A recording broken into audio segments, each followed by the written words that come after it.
Meus irmãos, a graça e a paz a todos, nossos familiares, amigos, nossos irmãos que estão nos acompanhando aí.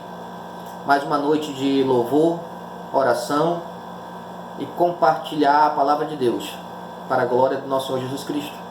Todos unidos na mesma força pela recuperação da nossa tia. Amém? Vamos louvar a Deus, depois seguiremos a mesma sequência. Compartilharemos a palavra e depois oraremos. Amém? Louvemos. Entregue seu melhor esta noite para Jesus. Entregue seu vaso de alabastro para Ele. Adore Ele em espírito e em verdade. Pra te adorar, Senhor, te dar o meu louvor. Quero me prostrar, vou me derramar aos teus pés, Senhor. O meu vaso de alabastro, quero lhe oferecer. Me humilho aos teus pés, porque santo tu és, e meu louvor receber. Sou pequeno e tão falho, não mereço teu amor, mas eu sei que mesmo assim o Senhor cuida de mim, um tão pobre pecador. Purifica as minhas vestes, com meu sangue remidor. Me ajude a ser fiel, eu quero chegar no céu e te abraçar, Senhor, pra te adorar, Senhor, te dar o meu louvor. Quero me prostrar, vou me derramar aos teus pés, Senhor. O meu vaso de alabastro, quero lhe oferecer. Me humilho aos teus pés, porque santo tu és, e meu louvor receber. Sou pequeno e tão falho, não mereço teu amor, mas eu sei que mesmo assim o Senhor cuida de mim, um tão pobre pecador. Purifica as minhas vestes, com teu sangue remidor. Me ajude a ser fiel, eu quero chegar no céu e te abraçar, Senhor.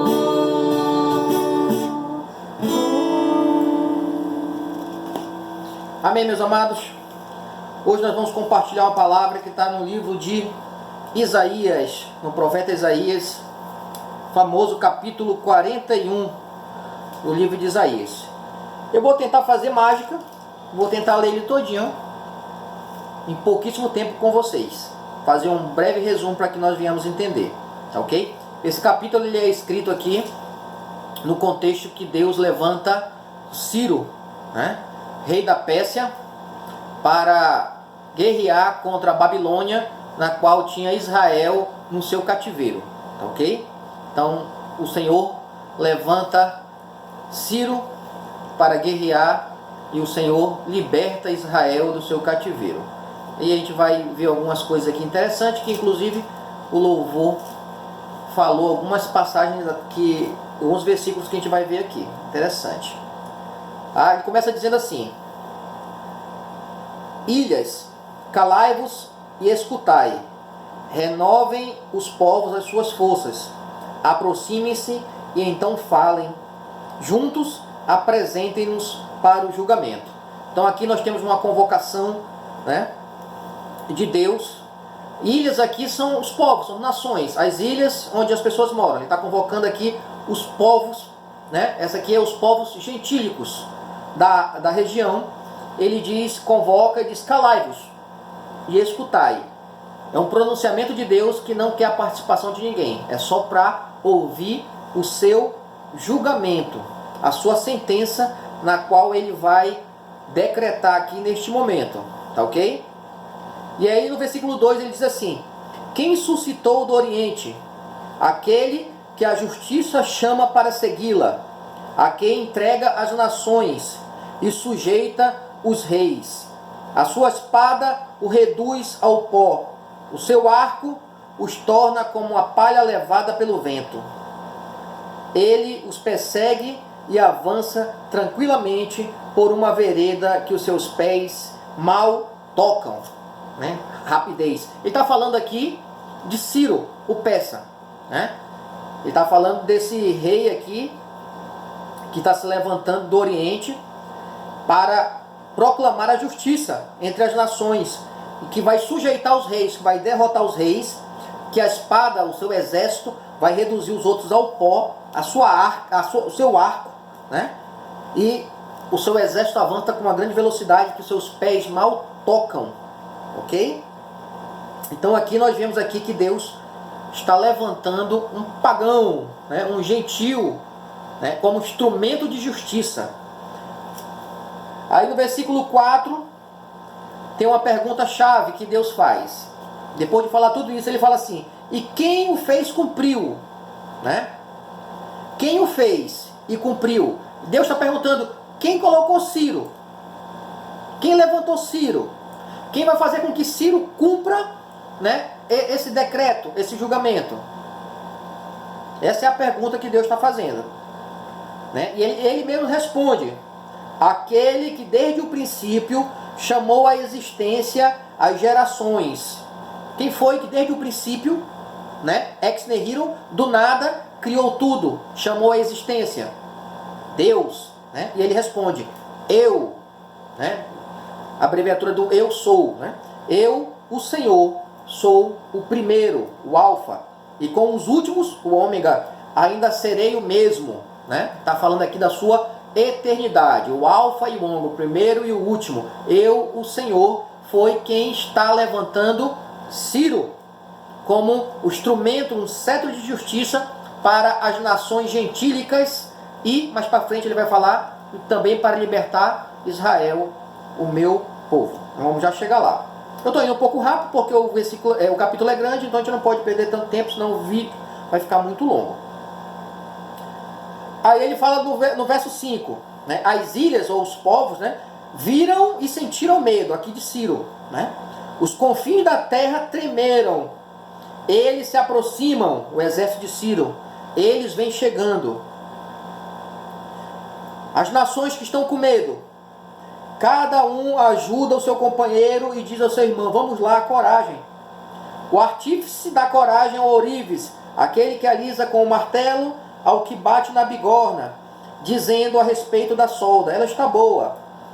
Ele firma com os pregos para que não se abale. Aqui as nações todas tremendo, com medo, agitadas entre si, com o avanço de um exército poderoso como o exército de Ciro. Então é normal que ele sentisse medo, cada um tentando se ajudar mutuamente. Ok?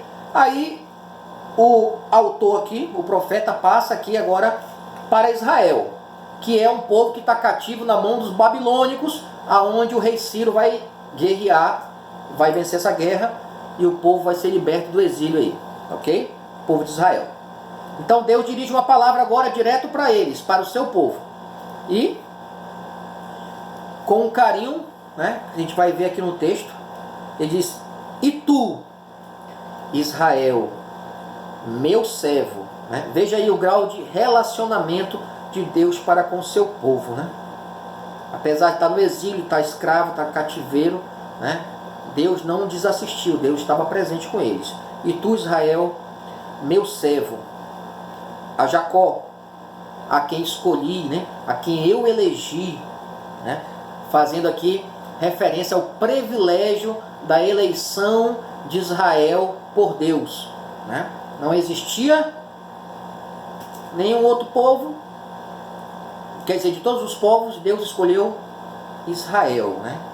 Jacó. Então, eles têm o privilégio da eleição divina por ter sido escolhido o povo para ser o povo de Deus. Ele continua mostrando sua relação com o seu povo, dizendo: a descendência de Abraão, meu amigo. Olha aí a honra de Abraão, né? Ser chamado pelo próprio Deus, Criador dos céus e da terra, de meu amigo, né? Jacó, quem escolhi, a descendência de Abraão, meu amigo. Tu, a quem tomei desde os confins da terra, a quem chamei desde os seus recantos mais remotos. Né? Ele está usando uma hipérbole aqui, né? Desde os confins, desde os recantos, uma hipérbole de distância, de mais longe. Né? E eu te disse, o Senhor disse: tu és meu servo. Olha que palavra poderosa, né? Eu te escolhi e não te rejeitei. Não temas, porque eu estou contigo. Não fiques apavorado, pois eu sou o teu Deus. Eu te fortaleço, sim, e eu te ajudo. E eu te sustenho com a minha destra justiceira. Né?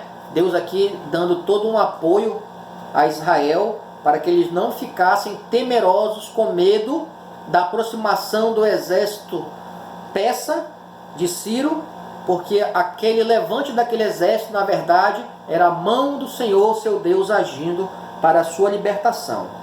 E aqui do verso 11 em diante, ele vai promulgar aqui a vitória de Israel sobre essas nações.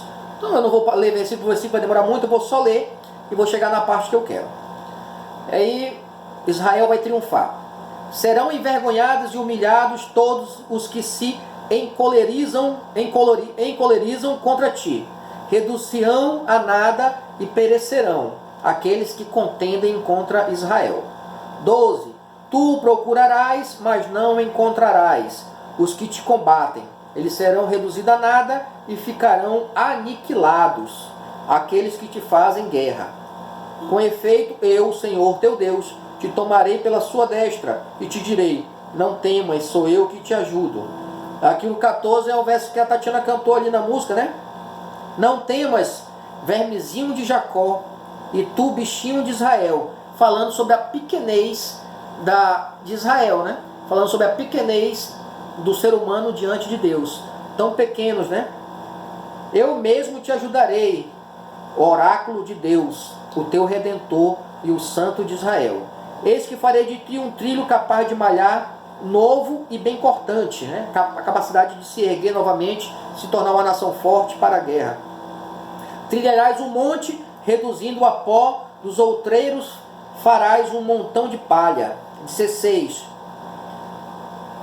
Tu os roerás e o vento os levará, e o furacão o dispersará, os inimigos, né? Tu se alegrarás em Deus, no Santo de Israel, tu te gloriarás. Aí o verso 17 é onde eu quero parar com você um pouco. Os pobres e os indigentes buscam água e nada. Ele está usando uma figura de linguagem, tá? Ele está querendo dizer que os aflitos e os necessitados, né, estão em angústia, né? Que ele fala: a sua língua está seca de sede, né? Os aflitos, os necessitados estão com sede, angustiados por essa situação que não deve ser fácil de um cativeiro. Mas eu, o Senhor, os atenderei, né? Parece-me ser uma resposta de oração, né? Diante do cativeiro, a oração contínua diante de Deus. Houve aqui um atendimento dessa súplica. Ele diz: eu, o Deus de Israel, não os abandonarei. Eu já falei essa frase aqui, né? Há dias bons e há dias ruins, mas em ambos os dias, ou todos os dias, sempre haverá Deus. Tá? E aqui, apesar do cativeiro, apesar de toda a dificuldade, Deus transforma a situação ruim numa situação boa, né? Após a libertação, ele fala aqui para Israel: farei jorrar rios por entre montes desnudos e fonte por entre os vales. Transformarei o deserto em pântano, né? Transformarei o deserto em açude. Colocarei água, né, no meio do deserto. Então aqui é uma transformação de uma situação ruim para uma situação boa, né? No meio do deserto não tem nada, né? Montes desnudos, quer dizer sem água. Eu farei jorrar açudes, né? Ele está querendo dizer que a partir de agora, Israel, eu farei com que vocês prosperem e a bênção esteja com vocês. E a terra seca em nascentes de água. No verso 19: no deserto estabelecerei o cedro, a acácia, o mirto e a oliveira. Na estepe colocarei o zimbro, o cipreste e o plântano. Aqui ele está falando que no meio do deserto, onde não tem nada, ele vai fazer com que a vegetação volte a nascer, a esperança volte a nascer novamente. E aqui ele está falando só de madeiras de lei, de qualidade, né? O plântano, o zimbro, a acácia. Ele vai fazer com que nasça no meio do teu deserto, no meio da tua dificuldade. Quando Deus vier em teu socorro, te ajudar, ouvir as súplicas e orações, ele vai transformar esse cativeiro ruim num cativeiro, uma liberdade, da onde tudo que você passou de ruim, tudo que foi deserto, vai jorrar fontes de água viva. Açudes brotarão no meio do deserto. É o milagre de Deus. E no meio do deserto brotará madeiras, natureza, a vegetação de qualidade na tua vida, na minha vida e na nossa vida. Amém? A fim de que tudo isso Deus realiza para a sua glória. Versículo 20: a fim de que todos vejam, né? Todos foi um acréscimo meu, né? A fim de que vejam e saibam, a fim de que prestem atenção e compreendam. Grave essa palavra: prestem atenção e compreendam que a mão do Senhor nosso Deus fez isto, e o Santo de Israel o criou, né? Criou Israel. Aqui mostrando sua autoria, mostrando que ele controla tudo e que ele é soberano no que faz. Amém? Vou repetir o versículo 20. A fim de que vejam e que saibam, a fim de que prestem atenção e compreendam que a mão do Senhor fez isto. É o Santo de Israel o criou. Amém, meus amados? Vou contextualizar rapidinho para encerrar com um louvor e a gente orar.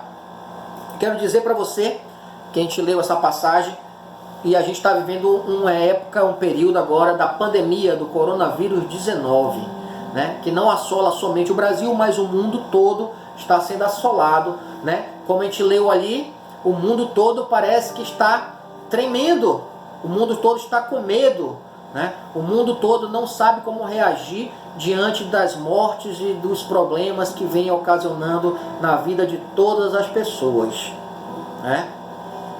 Deus transforma, assim como usou Ciro, Deus também usa essa pandemia para a sua soberana vontade. Deus transforma as coisas ruins em seu favor, como ele fez ali, usando Ciro como seu instrumento para libertar o seu povo. Ok? Lembrando que Ciro é um pagão, mas Deus o usou para que libertasse seu povo.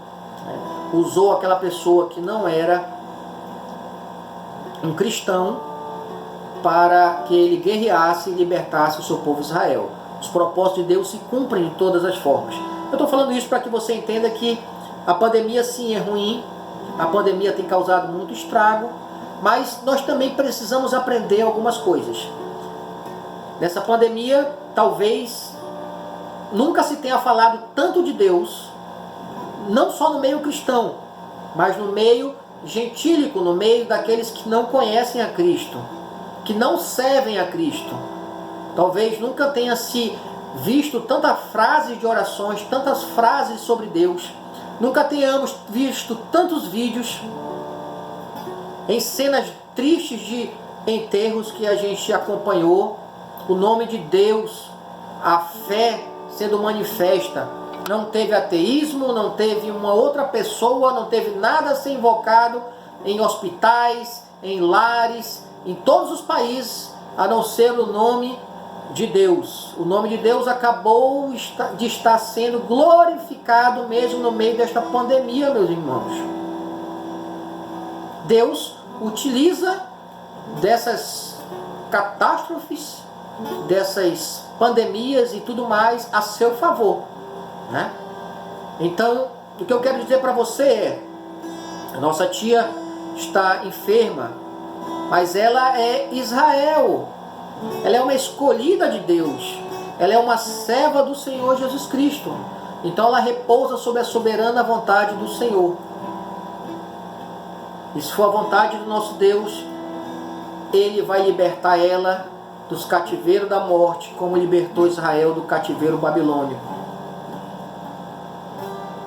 O inimigo, o Covid, não triunfará, como o inimigo não triunfou diante de Ciro. E aí sim, uma nova vida fará, como a gente leu nos últimos versículos, uma nova vida vai ser dada, e açudes e vegetação brotarão no meio desse deserto, dessa sequidão, na vida dela, na nossa vida. Para que tudo isso? Para que todos prestem atenção e para que todos saibam, para que todos entendam que foi o Senhor nosso Deus, soberano, no controle de tudo, que fez. E aí a pergunta que nós lemos, depois que essa história toda se completar, a pergunta que ele fez: quem o fez tudo isso? Quem o fez e cumpriu? Quem está no controle disso tudo, meu amado? Ele responde: aquele que desde o princípio chamou a existência as gerações. Eu, o Senhor, sou o primeiro, e com os últimos ainda serei o mesmo na eternidade. Glória a Deus por isso, meu amado. Nossa tia vai sair, em nome de Jesus Cristo. Brotará um açude no meio do deserto. Uma nova vegetação nascerá junto com ela. A nossa fé está sendo renovada, nossa fé está sendo provada nesse fogo, nessa dificuldade, mas para que o nome do Senhor seja glorificado. Examine-se o homem a si mesmo, examinemos a nós nesse momento e glorifiquemos a Deus, colocando de lado tudo aquilo que nós andamos fazendo que não agrada a Deus, tudo aquilo que nós andamos falando que não agrada a Deus. Eis o momento de olhar para o seu interior, para si próprio.